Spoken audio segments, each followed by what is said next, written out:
actually a hatch. The WRX STI, a favourite of mine since the early 2000s. This one has a nice angry look with the daytime running lights forming a mean scowl at the front.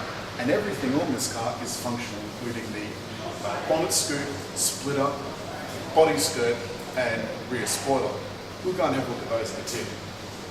This is one of the most powerful engines Subaru makes, and is not a new engine, but nonetheless pretty good.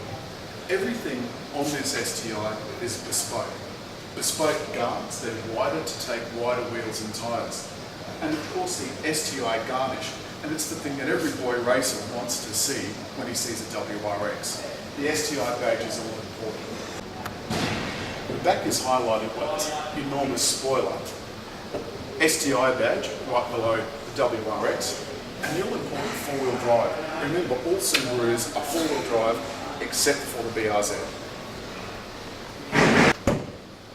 And of course, the boot is that big.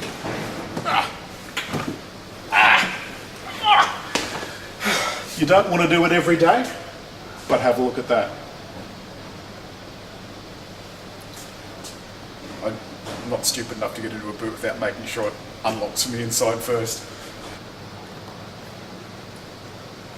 So with the front seat set for my driving position, so I've got a little bit of height in it, I can still fit my feet under the seat, and my knees have about 5 or 6 centimetres of space. There's good support all around. I wouldn't want to do a long trip in it, but then I wouldn't want to do a long trip in any car, doesn't matter what it is. It's very comfortable back here. The front seat though is what STI is all about. There's plenty of space. Now I've got this seat set for me. I can easily reach the pedals.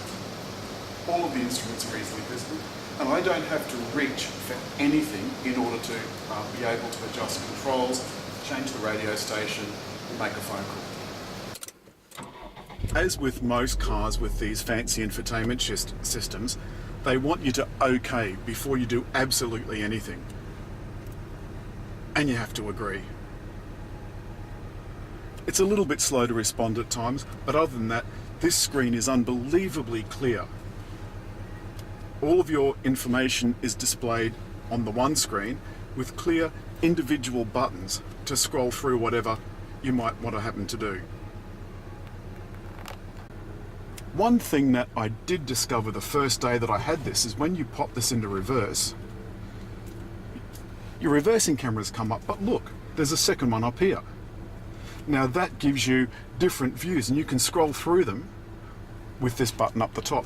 That is just genius. I can't think of another car that has 2 displays for video reversing cameras.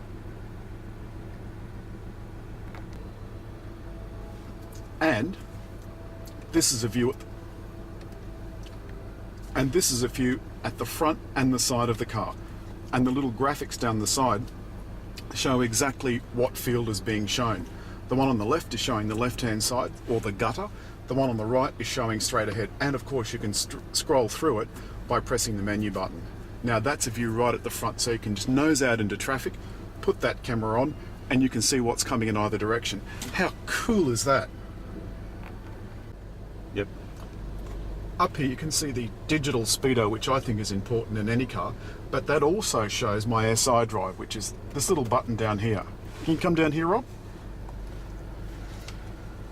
Which are the controls for my center diff and the controls for my SI drive. So that SI drive displays up here in this central LCD.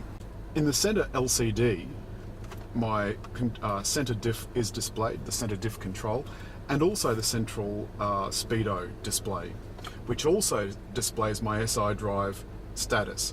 Turning the knob to the left or right will change the SI drive, which changes the response for the throttle.